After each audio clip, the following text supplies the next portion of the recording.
Good morning if you're on the west. Good early afternoon if you're on the east. This is brothers and sisters from the BIO. How my brother and sister doing? First of all, before I start. I'm doing much better than I was last week. I'll say that. I feel I'm not 100%, but I definitely feel way better. Got up this morning and got some orders ready, so I'm ready to go. How are you guys going? Good, good. I'm not bad. I'm not bad. What's going on with my brother Darius?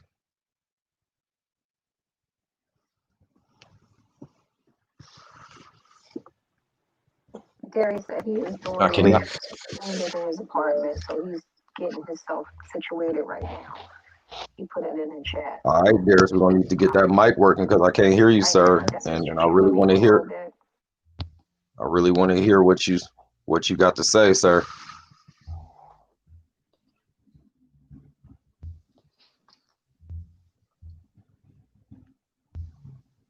I see Darius wanna fight today. He gonna come back in. He gonna come back in. Oh man. Okay. Man, I really don't want brother to miss much, so I'm gonna just open up and hopefully he be back shortly. So in this stream, we're gonna talk about leadership, and in particular, we're gonna talk about Black leadership. Where is my people going? Let my people free. Let my people free.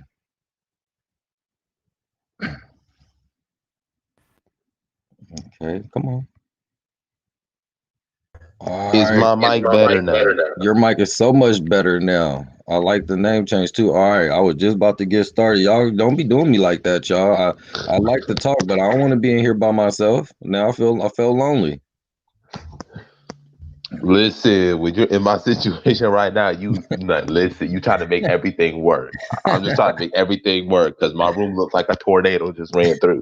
So I believe you, and I also want to say to both of y'all, like, thank y'all. You know what I'm saying, for doing this, because a lot of people are doing a lot of stuff, and sometimes it's for selfish reasons. Speaking of leadership, and what I know about brothers and sisters in the BIO is that, like, nobody's getting paid, nobody's asking the public for money. You know, this is all on our own time, and it's really from our hearts. You know, we really actually do want to see something change, and what's special is that we're willing to actually be a part of working for it from the ground up. You know what I mean? Not just coming up here trying to sound extra smart and look cute or something like that. So let's dive in.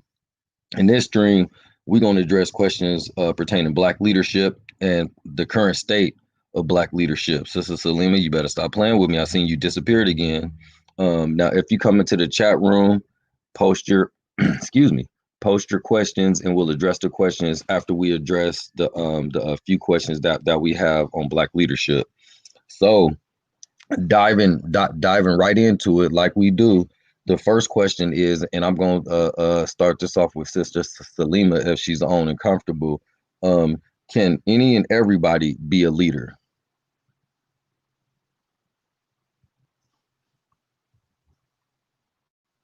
Are you on, Salima?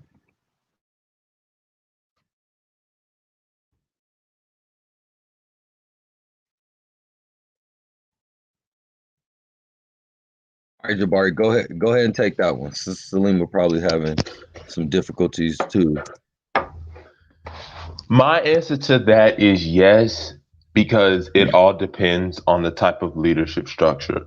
Whenever you are part of an organization, whenever you're part of a team, whenever you're part of a group project, you have to understand that there are different leadership styles and structures. And so some people, some groups may have a more centralized or autocratic type of leadership, which is basically one person makes the decision, or a little bit more further down, a group of people make the decision and everybody follows. But there are also some leadership styles, let's say a laissez-faire style, where everybody does their own thing. And so when you have a laissez-faire type of system, everybody has to do their part. And so you have to be a leader in whatever you do. So yes, everybody can be a leader. It just depends on the type of structure that you put for that organization. Um, I agree, and I look at it as basically if you have someone who's following you, if you have someone who's looking up to you, you're a leader, whether you want to be or not, you know, and then piggybacking on everything else that you said. But I agree, everybody can, and most people are leaders, whether they know it or not, or whether they want to be or not. Sister Salima, did you hear the first question, Mama? It was can anybody and everybody be a leader?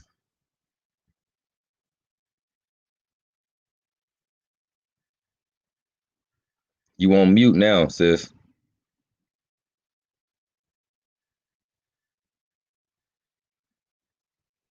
Okay, we're gonna let her chime in as she please, but I really like hearing from Sister Salima. So I hopefully she get her mic situation taken care of.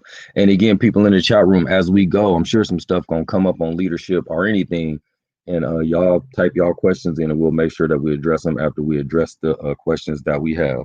The next question: why does Black leadership tend to focus on being symbolic rather than substantive? Go ahead, Jay. Take it. Because the main thing that we as the Black community has is focused more on inclusion rather than actual tangible results or actual strategies. So we're happy that there's the first Black president or the first Black, congressman or the first Black judge in America, but we haven't factored in their politics. We haven't factored in the overall layout of the land. And so you're happy that you have those people in a position of power, but it's like one great chapter that I read that one of somebody that I was friends with a couple years back said it's Black faces in high places. That's all it is. The overall system hasn't changed. The overall structure hasn't changed. The only thing that has changed is just the Black face, but you're still doing, imperialism. You're still reinforcing white supremacy. It's just a Black face on top of it. Yeah, I I think that it's is there's definitely a focus on symbolic leadership, and I think it's also when you've been beaten down so severely, any kind of victory feels good, and we get played on our emotions so easily, like time and time again. And then it's like we're like so adept at knowing all kind of historical facts and knowing historical figures, and then when you break it down, like, yo, this whole symbolic Negro or tokenism has been done for hundreds of years now, like at this point literally hundreds of years, and it works every time. It calms us down just enough to not actually go crazy or realize that they really don't care. And I think I was talking to somebody yesterday, and I asked them, I was like, "Do you notice that no other race get pandered to? No other race gets these tokens like black folks do. They don't do this in no other race. You don't ever hear about the first Asian this, the first Chinese this, the first Mexican this. You really don't. It's always about black folks because black folks have continued to be the burden bearers of everything oppressive in this country.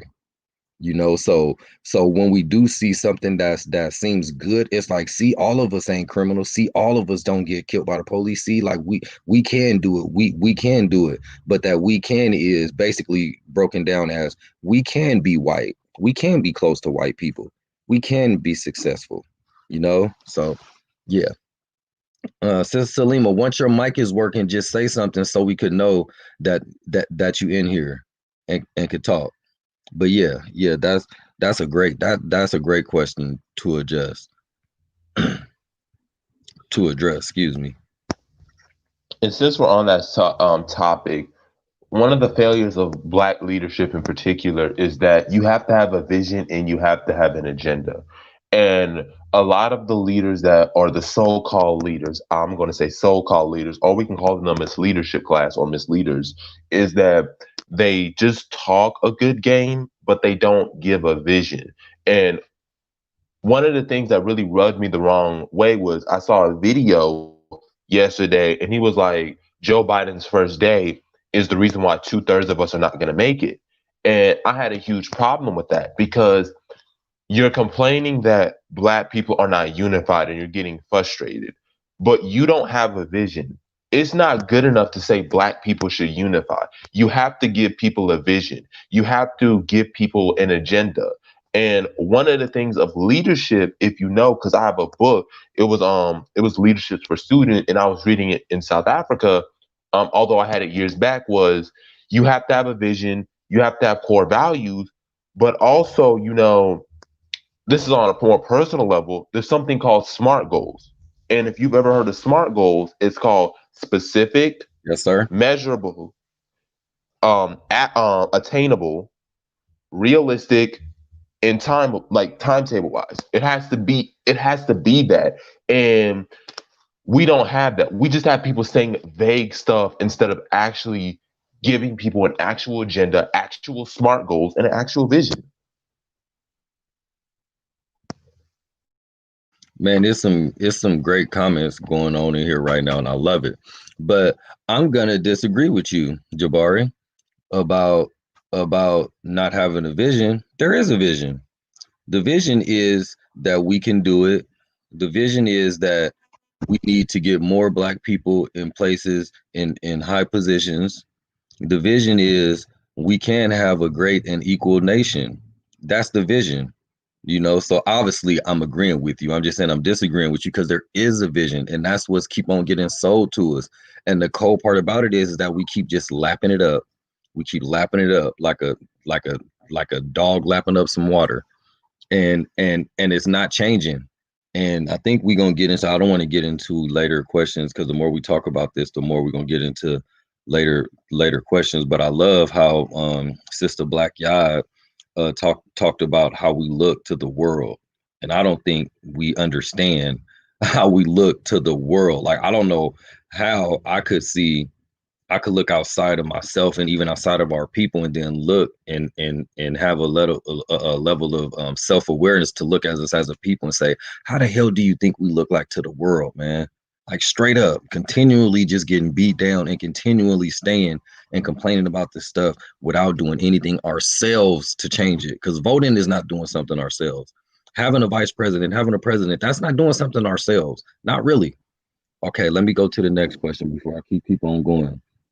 No, because they're addressing like the charismatic leadership, and that also goes into like everybody being a leader and the type of leadership Yep. struggle, the leadership structure. But the problem is, even when you have charismatic leadership, which I think it's important to have charisma, is that you have to have something that balances it. Each leadership style has a pro and con. The problem is that when people look at, let's say, a charismatic leader, they don't seek to have another group of people around them to sort of keep them in check or keep them aware of what's going on. They just follow them blindly. And then when they disappoint, then everybody tries to deflect and justify, when if you understood leadership structures and leadership styles, you would know that, okay, yeah, we have a charismatic leader, but we also have to make sure that the people around him are wise. People around there are realistic. That you're just not following a leader that is just talking, but is not restrained, doesn't have foresight, speaks a bunch of conspiracy theories. But we don't need a Donald Trump. We don't need a Black Donald Trump. Okay. And I understand that, like, we don't have a Donald Trump leader on the global stage, but within the Black community, there are a lot of, so-called leaders that are just a Black Donald Trump. That's all I have to say on that. Yeah. And as we talking about it, it's just crazy how it's just saturated with the kind of quote unquote leaders, or let's just say people with some semblance of power or popularity, is saturated with the just vote type of people. It's saturated with the type of people that just say we need equality, we need equality. So that's what we hear so much of. So that's always the message. If you're not talking about that, you're kind of going against the grain and you're going against the norm. And we know that going against the norm don't always go very well. So yeah. Is there any other comments that you want to address before we move on? I like this though. You have to give the right black people a vision and the goals. And that was kind of what I was thinking when I was thinking about the message, because the message is just equality. It's not power. It's equality. And it's nuts how we'll talk about how low these people are and how powerful and how great we are with all our melanin and stuff. Yet the goal is to be equal to somebody who's supposedly of a lesser being. Like it just makes no sense. It makes zero sense at all. And also, when people talk about, and one of the things I've learned as being a leader, as being, part of organizations, or been in e-board, what we at my university would call e-boards, is that you really do, as a leader, have to define what stuff means. You can't just be vague. You say you want equality. What does that mean? Because there's a difference between equality and equity. And we often get those stuff confused. Equality and equity are not the same thing.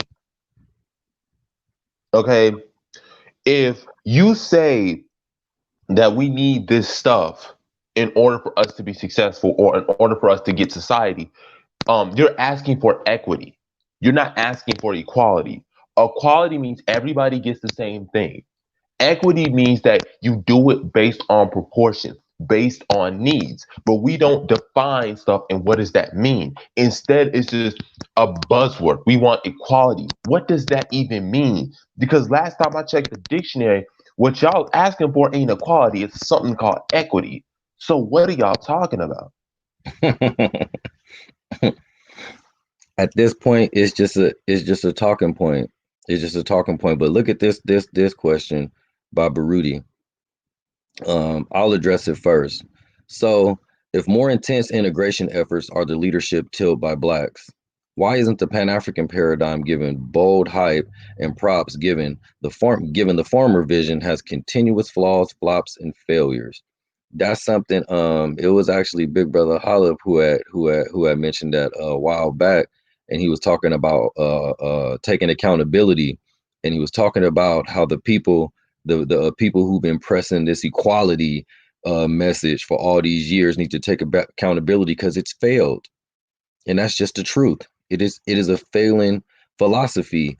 Yet, when you talk about Pan-Africanism or anything about Black nationhood, that's not talked about because I believe, quite frankly, is that one, we don't have a desire for power collectively, and and B to that is that those of us that do desire to have power collectively seem to have a really hard time coming together and actually working towards taking effective action steps to make that happen.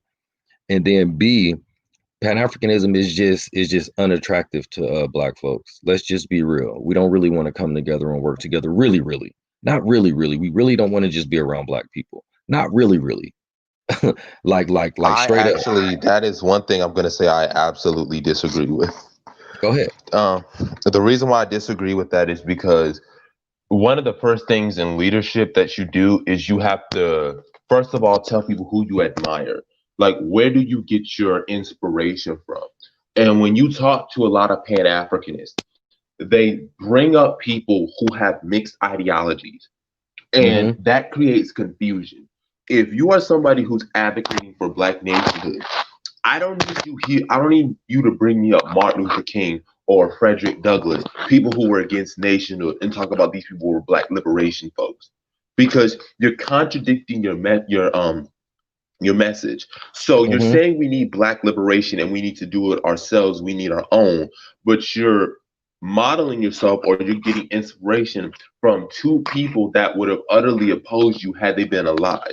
Instead, like when people ask me who is my role model, I say, Henry Highland Garnett, or I say Paul Cuffey, Martin Delaney, or I would say stuff like Sadie Perham, Mitzi Malina Gordon.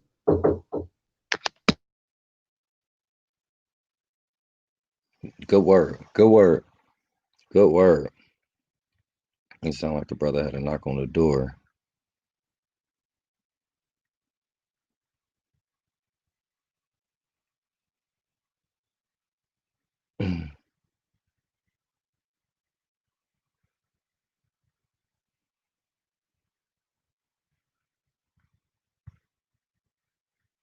I don't want the brother to dis. I hope he deal with whatever he have to deal with because he went on mute kind of quick. Sister Salima keep on playing with me. Sister Salima, I need your voice in here, my lady. Let's we're gonna move on to the next question and keep on addressing the comments though. Here. I can hear you now. I just heard you there. Okay. So the All right, I'm back, y'all. all right, we're gonna move on to the next question. And Sister Salima, if you could speak, can you answer this in your perspective, in your opinion? Considering leaders of the past, who are our leaders today?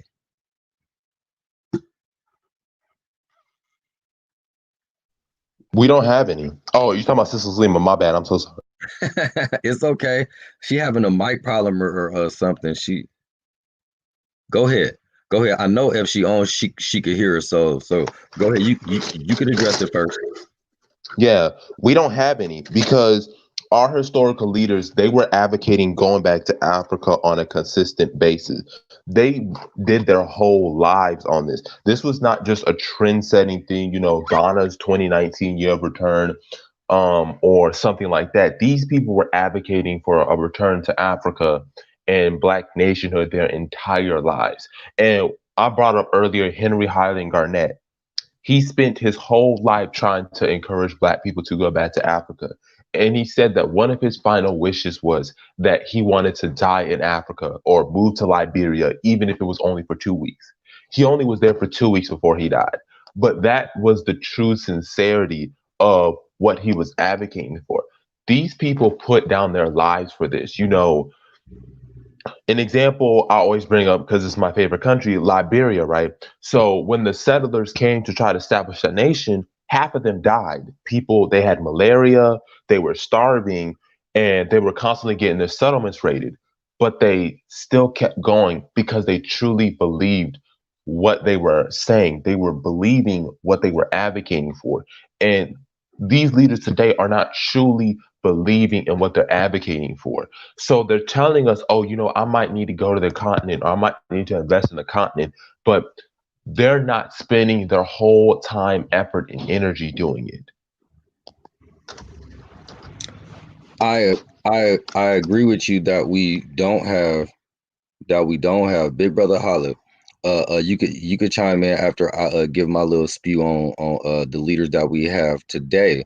I agree that there are none, and at the same time, I think that there's hundreds of Black leaders, literally hundreds, from LeBron James. But what is and his leadership is on some do it right here, and it's actually stuff that could be effective. Building schools, giving scholarships, has a huge following, millions of followers, Black and white, of course, and every other race. And then you got the people, Kamala Harris. That's a leader. Everybody's want to hear what she got to say. She's real popular right now, and we know she ain't leading us anywhere.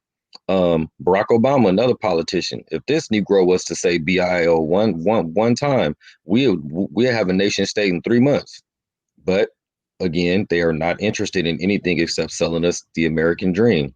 What's some other leader? Any entertainer? I'm talking about almost any popular, really popular Black entertainer is a leader. They're just not leading us anywhere. That's how I look at their leadership.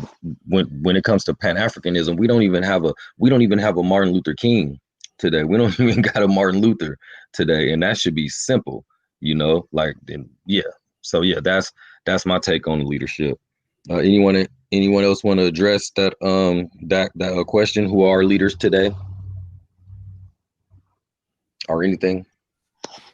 Actually, I would actually say that the reason why is because they're visible because of what they do, not because of their ideology. Mm-hmm. So Kamala is just there because she's the first Black, That's it. an Asian. Like she doesn't offer anything that's ideologically fit or something that's actually tangible. It's Yep. just that they're more exposed because Exactly. they're in the mainstream. They're given mainstream attention. When you talk about other Pan-Africanist leaders like Garvey, like Martin Delaney, they got popular organically. it had to occur naturally. They had to do their own newspaper. They had to go door to door. They had to, fund their own movements. And that was the difference between them and, let's say, our leaders today. Our leaders oftentimes are not organic, meaning they've been in the community for years. They've been doing this for years, years and years. And now the mainstream media is catching on, or he's become big enough to where the mainstream media has catched on it. No, instead, these people are sometimes out of nowhere. Ain't nobody heard of them. All of a sudden, the mainstream media talks about them, and now they're a sensation.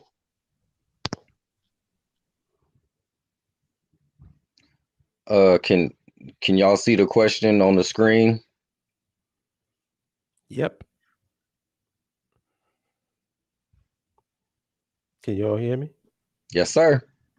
My response to that question is Pan-Africanism is not cultural nationalism. And I'll tell you why. I remember I was in the chat, and Umoja can attest to this. I said, there's a reason why I say we need to stop using the term pro-black. And that we should be more specific, as in like black nationalists, black independentists, black separatists, if you want to go that route, because each of these words have meanings. And when you say the word Pan-Africanism is not really a cultural nationalist thing. It just simply means Africans uniting on one accord that we share a common destiny. That don't mean we got to be like cultural nationalists, because a cultural nationalist means somebody who's indigenous. So, for example, if Nigerians were cultural nationalists, they would be trying to revive their Yoruba, Igbo, and Hausa traditional religious beliefs. They would be trying to make Hausa, Yoruba, and Igbo the official languages in Nigeria and try to get other neighboring countries to speak it as well. But when you say Pan-Africanism, we can all be united and speak English. We all can be united and just speak French. We're united. We share a common destiny. We just speak English and French. They're two different things, and we need to start making that distinction clear.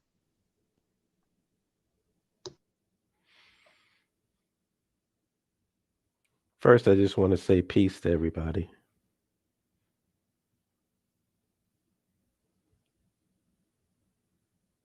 Hold up, down the energy. I was like this, and then this just went way down, like crashing, like day crescendo wise.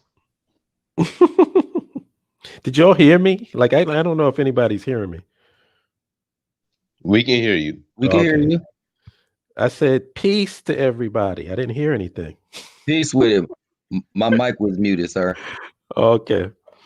Just want to make sure. But Rudy had put up a question before that I wanted to address. Where he was talking about why, if the integrationists have failed, why is their ideology still listened to?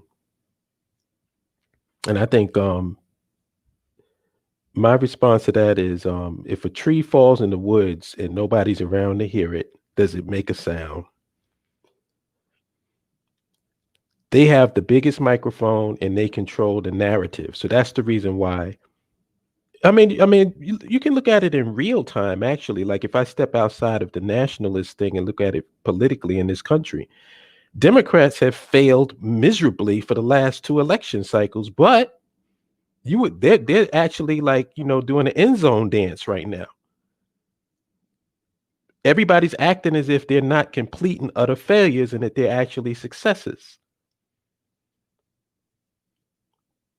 Because you had what everybody considers Satan, the devil, was running, and they just wanted to get him out of office. So they just happened to benefit from that. So it's so easy to control the narrative if you don't have the right marketing and promotion and propaganda. And unfortunately, that's what they do have better than us. They have the ability to control the narrative, and they have the right amount of marketing and promotion for their bullshit.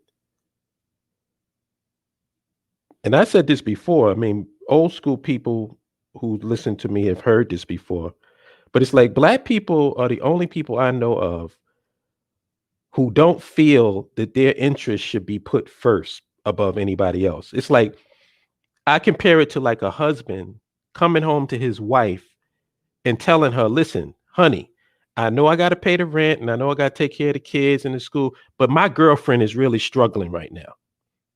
And as soon as I get her on her feet, I'll take care of my family. And we accept that shit. We wouldn't accept a woman wouldn't accept that from a husband, but we accept it from our, our so-called leaders. And to answer that question, we don't have no leaders. There are no black leaders. How you going to be a leader when there's nothing to fucking lead? There's nothing tangible and concrete now that's organized that anybody's leading. So that's why you have so many self-appointed leaders popping up out of everywhere.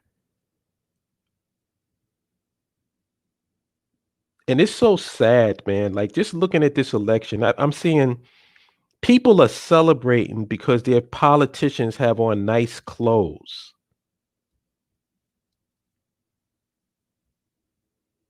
They like Kamala and Michelle Obama because they slayed with their outfits. That tells you all you fucking need to know.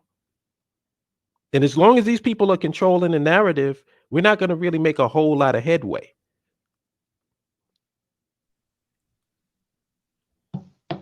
Hold up, perfectly reinforcing what I said earlier, reinforcing exactly what I said. All of our leaders, whether or not it's LeBron James, they're in the mainstream. They got access to mainstream media. Whereas like black leaders like Marcus Garvey or Malcolm X, they had to do it organically. Mm-hmm. Okay, we have to do our stuff organically. We can't just go to MSNBC or CNN and say, yo, let us get on. They won't let us get on. So that means we got to go organically. That means we got to do our own stuff. We have to talk day to day to people. We actually got to be on the grassroots. Look at our videos, right? If LeBron James did a video on the BAIO, he'd get like 250,000, 1 million views quickly. Exactly. That's why I put up a post on Facebook about Willie D. Willie D's channel is successful because Willie D knows his audience. He knows that all they care about is culture war bullshit.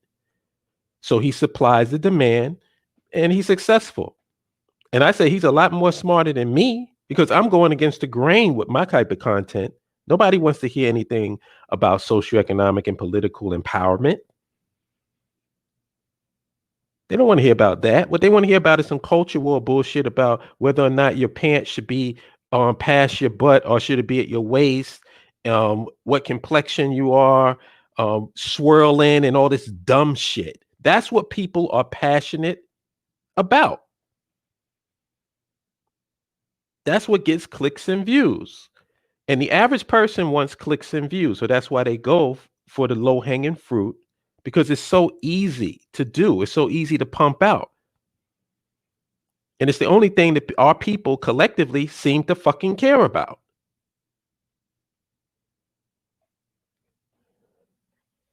I mean, the proof is in the pudding.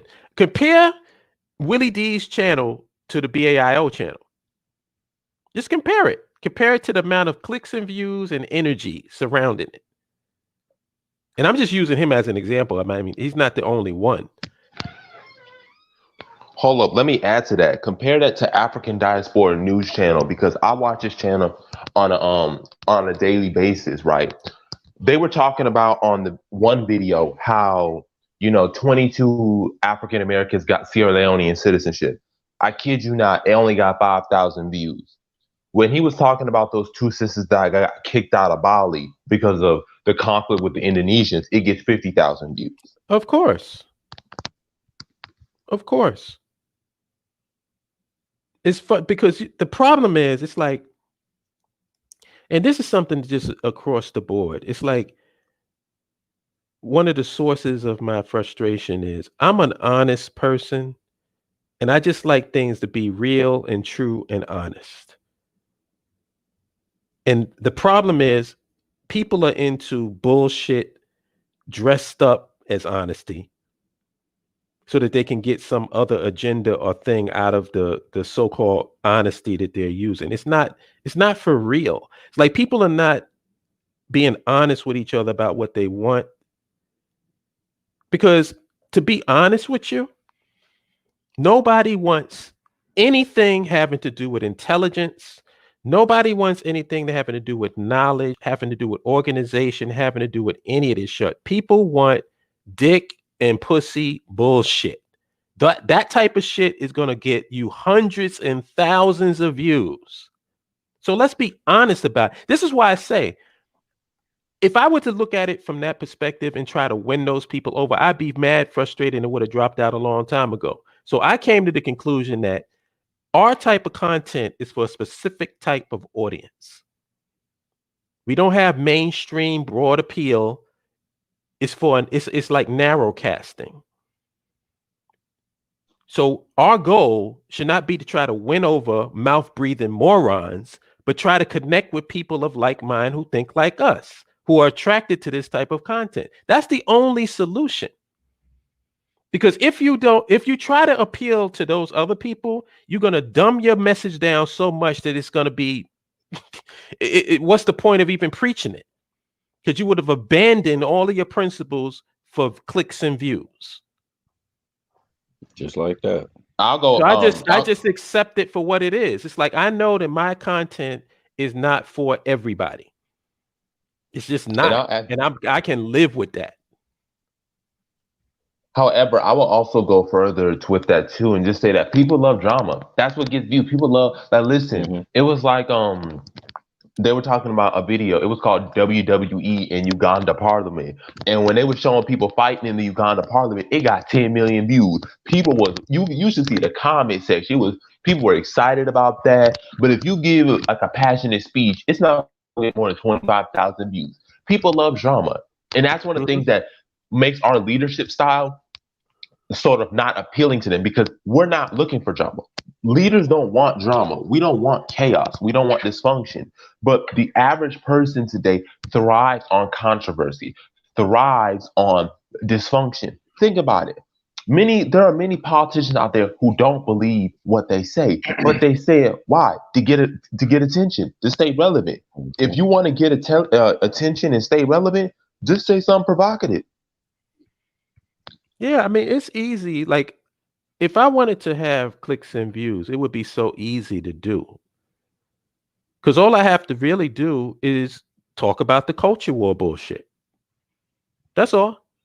Talk about the culture war. And if I happen to slant on the side of black people ain't shit, my views, I'll be probably like at 500,000 views at the minimum. But that doesn't frustrate me. That does not frustrate me. By knowing that, that's the truth. If I accept that as the truth, then now I know what to do moving forward. And my strategy for that is you guys. Because had I dumbed down my content and tried to chase that bullshit, I would have never been on this call right now with y'all. Yes, sir. So that's the thing. It's like, let's not get so frustrated because we're not able to attract mouth breathers. And let's start consolidating amongst the people who is on our side, the people who have the same viewpoint that we do, because that's the only thing you can do. The vast majority of people, like he said, are into chaos and drama. Why? Because that's what their lives are filled with. They're not leaders. They're not organizers. They're not thinking about the big picture and long term and all this other shit. They're thinking like birds and dogs. You know, it is what it is. And the people that's going to organize and the people that's going to lead have got to be the opposite of that. So just accept things for what they are, and it'll be a whole lot easier and a lot less frustrating for you. Because if you really think about the masses and what the masses want, then we need to get some BAIO Busset Challenge or some shit. Have some girls with some big titties and some fat asses walking around with some BAIO swimsuit edition. That's the only way. Like, if you're trying to appeal to that dumb shit, that's what you're gonna have to do. So just recognize you have a very limited. Like I said, my thing was, out of this 50 million black people, anywhere between I'm imagining 2%, 5% tops. In a perfect world, 5%. And that's more than enough. I think that's more than what Israel had. I really do. I think in terms of numbers, that's more than what Israel had to start with. And look at them. So that will keep you a lot less frustrated, man. It's like this ain't for everybody. It ain't for everybody. Okay, let's go on to the next question so we could get through we only got a couple more, then we can get into a little freestyle talk more. Why are Black leaders that were about nationhood not mentioned? In terms of like you know, they give us the Martin Luther Kings, they give us the Rosa Parks, you know, basically everybody from the peace movement, the nonviolent movement. But why are leaders that are about nationhood not mentioned? For instance, like you have to actually be like seeking knowledge to even know who Amos Wilson is. You know what I mean? Like he's never mentioned anywhere in any part. And he was actually a educated brother, never was violent, but his message, I believe, was so strong and so succinct that they like, nah, we don't want these motherfuckers hearing this guy because he was too sharp. But leaders about nationhood are never mentioned to the masses are in Black History Months and all that stuff. I'm going to say what I said earlier again is that when you look at leadership, they want to give you a certain narrative. And so, like I said before, you know, in order for nationhood leadership to arise, you have to first have people who you model after. Well, if the vast majority of Black people don't know leaders who model nationhood, then Black people are going to think their only version is equality or trying to integrate. And that's because it was like I read an article. They actually did this on like a Philadelphia newspaper. I'm not sure what it was called, but they were talking about Frederick Douglass and Martin Delany. Frederick Douglass and Martin Delany were the two top leaders in the 1850s. And Martin Delany sometimes was even more profound than Frederick Douglass. But you don't hear Martin Delany in mainstream speech. And they brought it up and said, why? Because it doesn't go in the American narrative. Because if you have somebody like a Frederick Douglass who says, yes, man, Black people can be American, you know, we can be equal, you know, justice for all, that's what the average American wants to hear, or especially what white America wants to hear. But if I were to bring you Martin Delany, who was just as prolific and he said, no, whatever with this place, we're going back to Africa, then it doesn't go in the narrative and that makes people uncomfortable. So that's why they're never mentioned. It was like what I do my previous videos on. They'll tell you Martin Luther King, Rosa Parks, Sherry Chisholm, who else? Maybe Malcolm X if they really want to, but they're not going to bring up Garvey, Gabriel Johnson, Joseph Jenkins Roberts, Martin Delany, Henry Highland Garnett, Benjamin Singleton. They're not going to bring up these people who advocated nationhood, because then what you're going to realize is, oh, this has been going on for centuries. This is not something that is a new radical idea. This is something that has been brought up and mentioned. It's actually been tried before. And that is what you can't have. Why don't they teach Liberia in school? Because if we taught you Liberia in school and said that they actually build up a nation, you're going to have a different approach now. And I'll just put that everything that you just said into layman's terms, because it doesn't fit the narrative. I mean, if you think about it, it makes perfect sense why you wouldn't learn about nationalists. What purpose would it be to learn about nationalists in American system, when the narrative is to get you into this Batman versus the Joker relationship with this system? Nationalists would give you a solution. It's sort of similar to what's happening with the BAIO. Like, nobody really challenges, if you notice, other than trolls, which is, you know, basically a bunch of losers, but nobody of substance really challenges the BAIO because they don't want to shed a spotlight on us. That's the reason. They know exactly what we're about and they know how powerful the message is. So they try to ignore us so that nobody has to address our points. That's why you only get like trolls, you know, bots and stuff going against us, but you don't really get anybody of substance challenging the ideology of the BAIO. I mean, everybody that's on this line right now, wouldn't you love it if that happened? If somebody was dumb enough who had a name to challenge us, that would be like a candy store for us.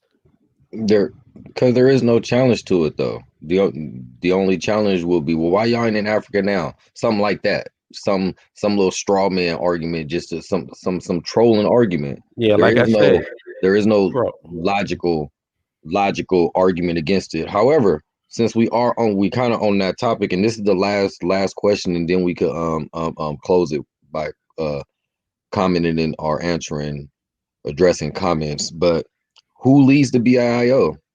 That's the last question of the actual formal questions of the stream. So I'll give a short answer. The members. Everybody. And The you know, members. so when I'm sorry, go ahead. Go ahead, G. No, I was going to say, so when everybody asks what's the BAIO doing, the answer is, well, whatever the membership is doing. It's that simple. There's no marching orders from some charismatic leader or one person, playing like, some king and tell it, nah, it's the members. And I think for me personally, that was just one of the most attractive things about the BAIO to me. It was that, like, you could tell it wasn't some kind of like something set up like a Ponzi scheme type deal where it's like, yeah, you just donate to the organization and then one day we're gonna have some land, or yeah, you got to pay this $50 membership a month or something like that. And then it wasn't just somebody who think that they have all the answers by themselves and they had to be kind of micromanaging the organization. And it's more like, if you see something, do it. Or if you see something that needs to be done, that's a good idea, do it. Bring it up. If you need help, ask for help. It's just not. And now some people, it doesn't work for some people. Some people actually need somebody monitoring them or telling them what to do. Everybody are not self starters. But yeah, I'm sure it confuses people to hear that way. It don't have a leader. You know what I mean? What kind of organization doesn't have a leader? But yeah, that's how the BIO is structured. What is it called again, Jay? Laissez-faire leadership. Yeah. And that's what we are. Like I tell people, an organization doesn't need to have a leader because there are different leadership structures. When people think of leadership, they think of this traditional, hierarchical, sometimes autocratic leadership where it's, okay, I'm the president and you do whatever I tell you. No, we have roles.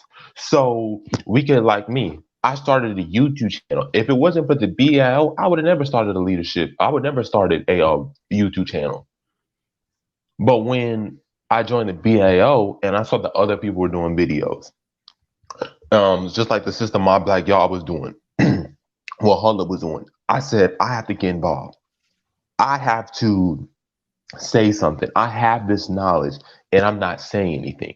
I have to get involved and do that. And just that flexibility allows for us to do our own thing. Because one of the things that makes some organizations go down is because they're too hierarchical.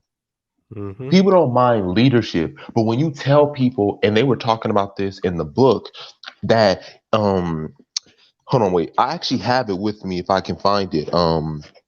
But they were doing a survey, right? And they found out that the students who were participating, that were able to do their own thing, were actually more satisfied than the organizations where they weren't participating. They were just taking orders, because you feel like you're a part of something. You feel like you have a purpose. And that's what the BIO, we want to also do. We want to give people a purpose. We don't want y'all to be robots where it's like, you do this, you do that, you do that. Nah, like, what are your ideas? What are your suggestions?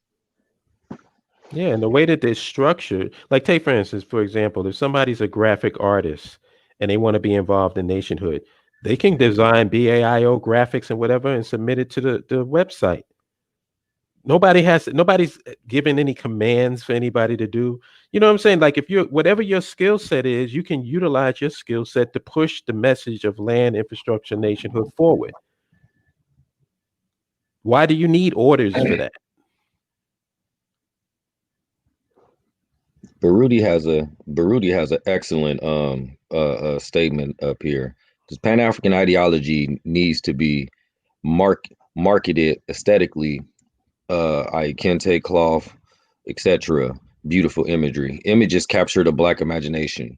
Nakedly, Pan-Africanism seems dangerous and scary to Blacks. I think just the last sentence, like, is like a mic drop, and it is, and that's because the message of like Black power in terms of American ideology is equality, is entrepreneurship, it's getting a degree, it's getting a good job, it's having Medicare benefits. It's like the American dream. That's what Black power is in terms of American ideology. Black powerism.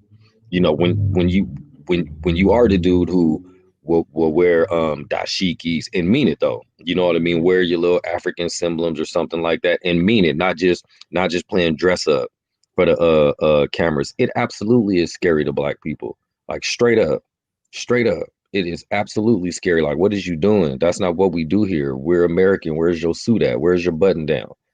So yeah, I think that's a good point. And then we could bring it back to leadership. Like that's the leaders who we see is dressed in a nice slim suit. You know what I mean? That's what looks good to us. Mind you, there's nothing wrong with wearing a suit. Like right, like suits are pretty international. However, when you think of like Black leadership and success, especially in America, oh yeah, you need a suit, you need your hair lined up and cut short.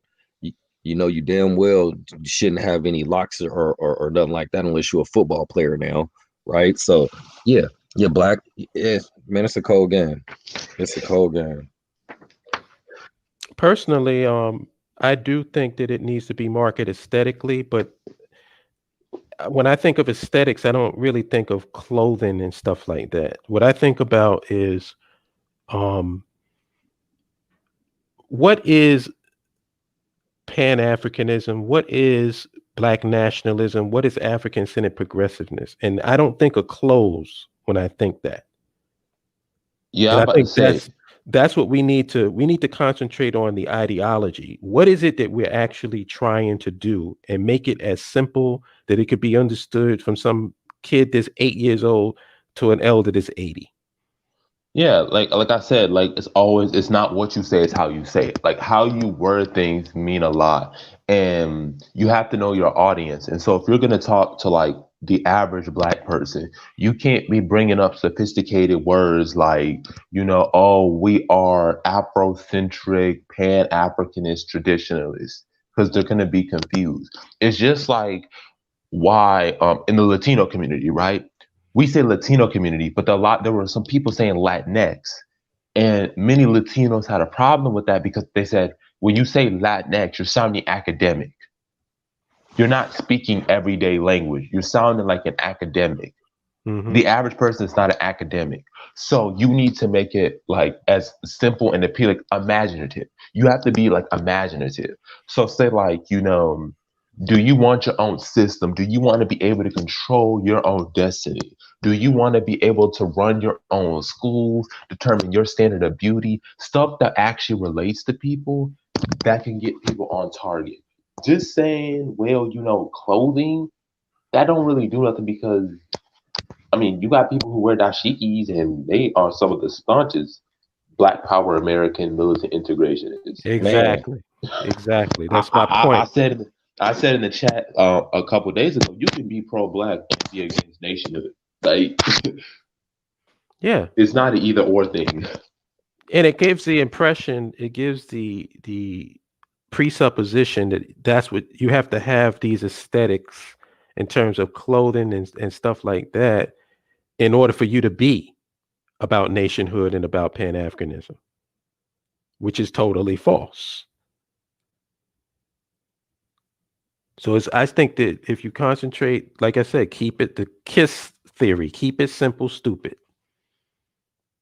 What is it that we're trying to do?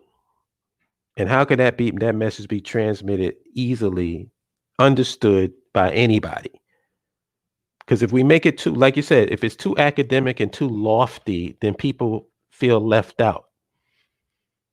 And I think that's part of the appeal of me, because I always tell people, listen, if I can figure this shit out, anybody can.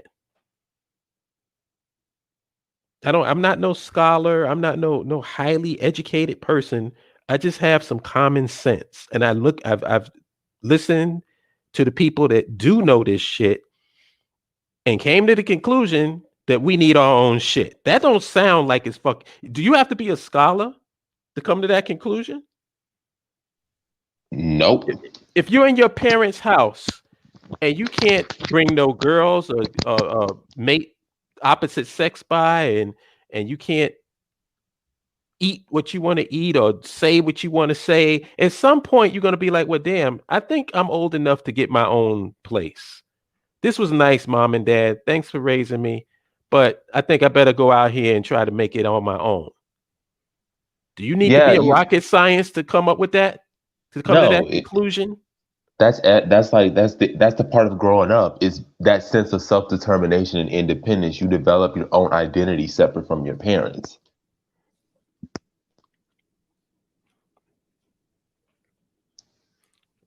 Are blacks simply U.S. citizens but not American? That must be a rhetorical question. Is the term American a specific ethno-white category? Yes. Is the term Black American an oxymoron? Do these questions spotlight the contradictions? I think at this particular point, it all depends on who you're talking to. Like if I'm talking to a person and they don't know that they're a second and third class citizen in America, then I'm talking to the wrong person. That's just I have a limited amount of energy and I have to use that energy properly. That's just me personally. I don't know what everybody else wants. If you want to go out and save the fucking world and be against people who's diametrically opposed to everything that you are for and want to fight you tooth and nail every day, hey, knock yourself out. Maybe you're like 18 years old and you can deal with that shit. I can't deal with it no more. You know what? Speaking of my black, y'all said when you in Africa, you American. That's pretty much anywhere around the globe you go to. It was the same situation with those two black women in Indonesia. You had a bunch of black Americans who were like, oh, Indonesians hate her because she's black. And the Indonesians were coming back saying, no, we kicked out white people for violating coronavirus cases. You're an American. They see you as an American. They see one of the things that Black Americans, because we've been so oppressed, is we think of everything in terms of a racialized perspective. When you go to other people's countries, they look at your nationality. Right. Are you Ghanaian? Are you Nigerian? They don't say, well, Black people, white. No, they look at your nationality. Exactly. And are we actually complaining? What else do we call ourselves? We wear the label, we're proud of the label, and then we get mad when people apply it to us. If you're gonna call yourself an American, to take everything that comes with that shit. Because I know when I go to other countries, I'm not going there waving no goddamn US flag and talk about how great my country is. If anything, I get with the local people and rail against America. That was me in South Africa the whole time. When they told me in South Africa, they was like, I want to move to America. I'm like, honey, you do not want to go there. Don't go there. I'm telling you, I live there. I came here because I didn't want to stay there. Please don't go. And she was like, wow, I was trying as hard as I can to get over there. Man, when I was in Barbados, me and the local dreads was sitting in a circle talking shit about America. Like Malcolm said, I'm not no goddamn American.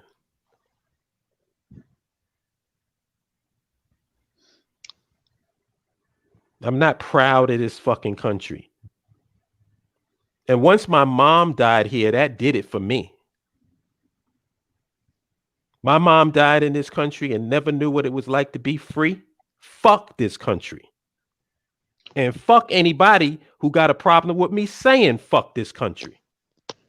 You know what? That to me, that also encompasses, leadership in a way. Because if you look at other groups of people, when their people are being brutally oppressed and they're being, mistreated, they want their own. You don't hear them say, let us try to integrate more. They want to form their own country. Case in point, Catalonia. Case in point, Catalonia. Catalonia is like, we're the richest region in Spain, and yet Madrid takes us all this money and we're not getting it back in return. We want out.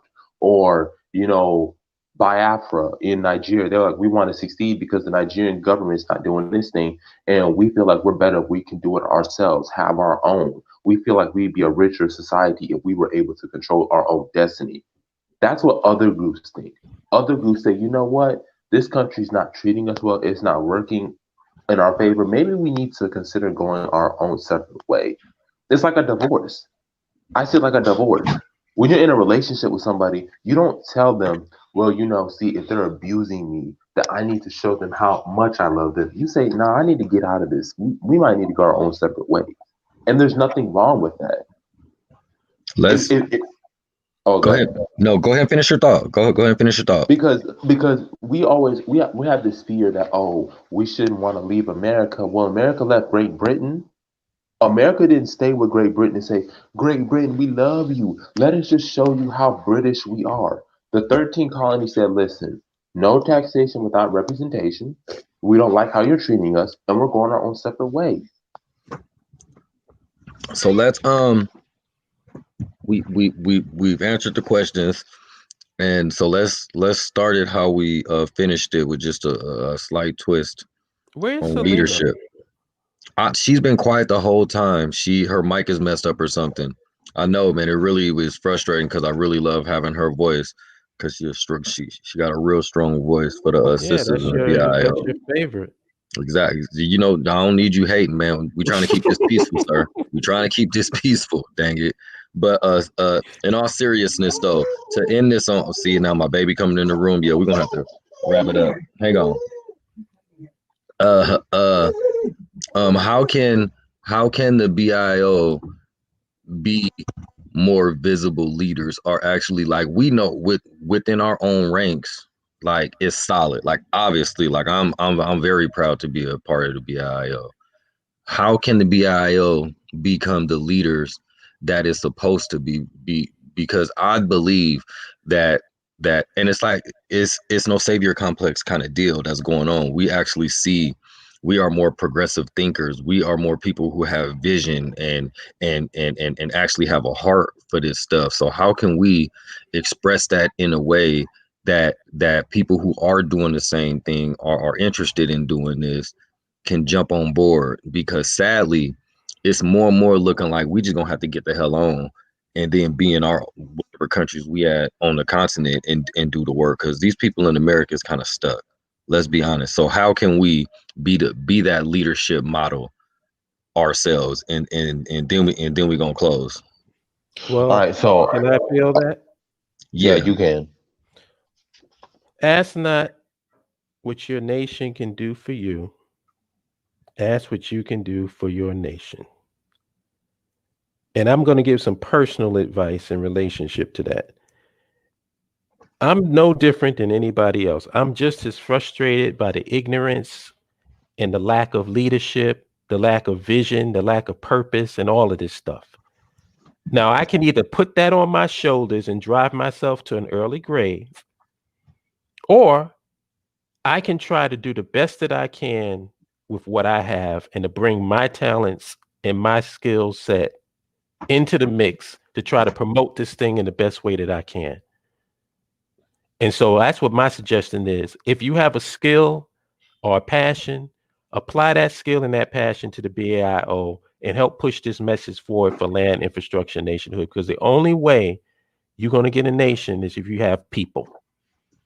And you ain't going to get no nation with 10 people. You ain't going to get no nation with 20 people. You need some substantial numbers if you want to have any government take you seriously. And that's all I got to say about that. Thank you, big bro. Jabari? I would like to say that not only do we need to appeal to people, but also we need to have our roles and we need to take pride in that. So if you're like me, since I'm in college, I tend to speak more academic, more college educated wise. So my appeal is more towards college educated people because that's where I'm at and that's what I tend to focus on. There's nothing wrong with that as long as you embrace your role and you give people a vision that they would consider or something that they would like to hear. People want to feel good about themselves. And if we give them a message that makes them feel good about themselves, then we can get somewhere.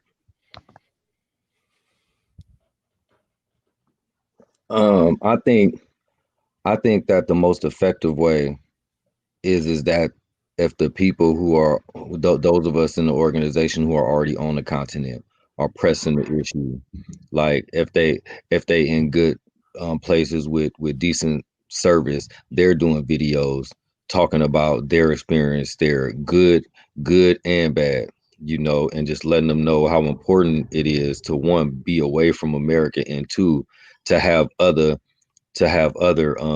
like-minded individuals, other diaspora citizens on the continent pushing to have our own, because as we know, everything ain't sweet on the continent when you're there by yourself as a African American.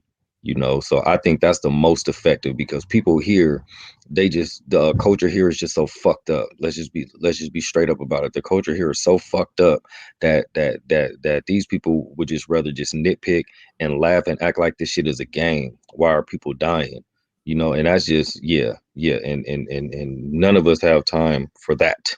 So I think the most effective way is for us to just get the fuck away from these people. All Americans, black, white, Mexican, Latino, whatever you want to call them, like, get away from all of them and then press this message from the continent. I think it'd be much more powerful if we was pushing this message from the continent. That's what I think, and that's all I got to say about that. I wish Sister Salima could talk. Did you see what I put in the chat? Yes, like, share. Yes. I forget about that. I ain't used to doing live streams. But yeah, straight up though, straight up, that will help a whole lot. And that's another thing. It's like, even the people who say that they for it seem like there's still that fear. There's still that fear. There's still that fear of somebody gonna know that I care about my people. Somebody Yeah. gonna know somebody gonna know that I want black people to do better first. That's what I used to say back when I was young in this conscious stuff, and I was doing videos all the time and stuff talking about mental health and everything else. I would always say I love all people. I just love black people more. You know what I mean? And that's the fuck okay. Shit, like what's wrong with that? And if you scared of that, I think that's a whole nother issue that you personally have to deal with. But there, we haven't said anything wrong in this live stream, something that somebody should be ashamed or scared to share. However, people don't, Well, let me just say this. Fred Hampton was 21 years old. Speak on it. 21 years old. So let that sink in. Let that sink into your brain, and then come back to me and tell me how you're afraid to sign up to a free website. Amen. I'm in fact, brother.